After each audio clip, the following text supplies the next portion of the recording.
Good evening, YouTube. How we doing tonight? Well, you gotta be doing better than, unfortunately, the U.S. national soccer team. They lost their revenge game against Ghana 2-1 in extra time.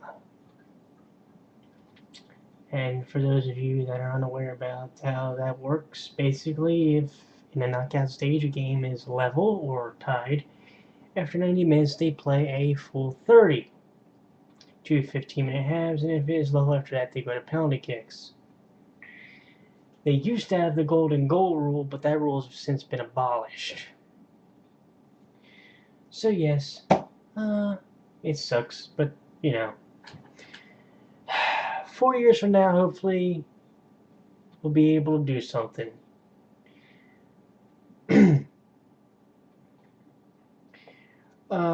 8-Bit Memoirs got another video up for their Earthbound playthrough, and I have recently started going back to playing the game. I had been playing along with them, but I took a little break. And I am in the town of Winters, because I'm following a different walkthrough than Dave from 8-Bit Memoirs does. Like, I'm already in Winters because I gotta do something there. But yeah. You know how that works. Is it not more in or not? Laugh. Anywho, our good friend narox. Well, today was a learning experience in many respects. You see, I learned that our good friend Dave from 8-Bit Memoirs is actually a fan of European football, specifically Man U. How's that work out, Dave? Do tell us sometime. Be it by a text comment or a video response. I'm game either way, bud. And narox found out something. Don't mess with me when it comes to music. Nah. What happened was he put up a video for. Excuse me for a second.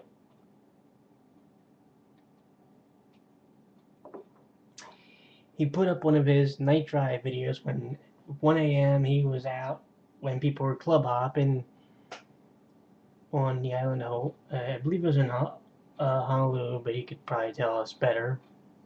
I honestly, I think I saw, but I kind of didn't. Yeah, it works. And I made the comment, great, now I want to start singing I Love the Nightlife by Alicia Bridges.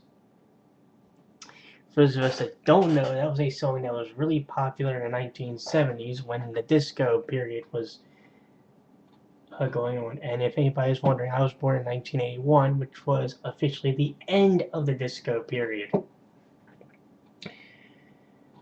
Well, when I mentioned the song, of course, narox starts quoting song lyrics in the reply. And he says, I am a man before my time. Yeah, no kidding. We can, I don't want to say blame that on my upbringing. Actually, if anything, we should be crediting that, because I have said to people time and time again, I am one of those people who likes the music from before it went all in the shitter in the 1990s with boy bands and all that manufactured pop. Bleh. About the only country that actually got the pop genre right, okay, the only two would be England and Japan. England, because they gave us groups like, they would end up giving us groups after the 1990s, like the Sugar Babes, the Saturdays, Girls Aloud. I'm not even going to go through them all. Then, of course, you have in Japan artists like Boa, Do As Infinity, Tekken, Tsubasa, Perfume, etc., etc., etc. The musical quagmire, unfortunately, in this country has pretty much gone in the shitter. And when you have to watch on demand to watch a vintage episode of Soul Train to find out what good music was like last night in the Pips that ring a bell to anyone, that kind of tells you where we are, at least in this country, as far as our music goes. We're way the fuck behind everybody else because we're still looking. Jim Cornette, I think, said it best when he says, there's no such thing as rap music. There's rap and there's music, but there's no such thing as rap music. And while I fancy myself a connoisseur of music, I do listen to some rap. I try not to listen to all of it because I try to, shall I say, raise my stance a little bit.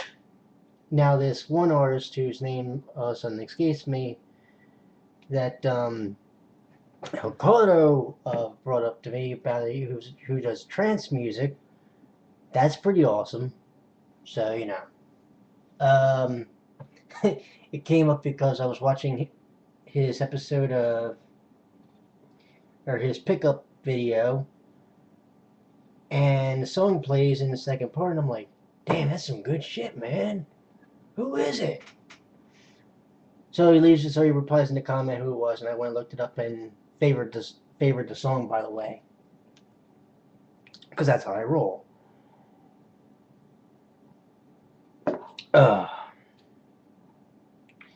Got my tea going here because I need it, unfortunately, every so often. Well, not unfortunately, but you know. Oh, can't forget my man Carlito, otherwise known as Techromancer 1. He's been putting up his Bloke is Broke and Broke is a Joke videos. And in his Broke is a Joke, he had his, what was it? Some Atari games, I believe it was. And then, of course, in his Bloke is Broke, he had some shocks for a car. He had a ColecoVision and some games. You the man. Hey, can you tell me where I can find a good Neo Geo for cheap, man? God damn, dude. But, hey, we hadn't seen him in a while, and I was actually glad to see him be posting videos again. But what are you going to do when your computer goes to on you? Honestly, let me go ahead and say, if that happened to Dave from 8-Bit Memoirs or Narox, I don't know what the fuck I'd do, because those are two of my go-tos as far as vids go. Even though I'm subscribed to like 8,000 other people. Oh!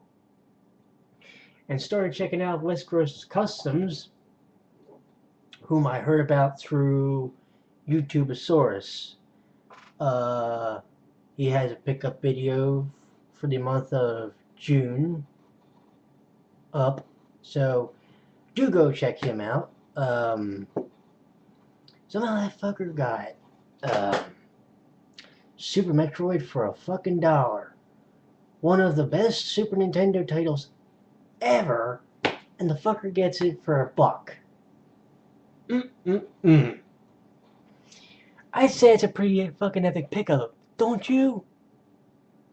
And if you don't, you tell me what's better than getting that game for $1. $1. $1 American dollar, I think. Oh, sorry to bust some people's balls there.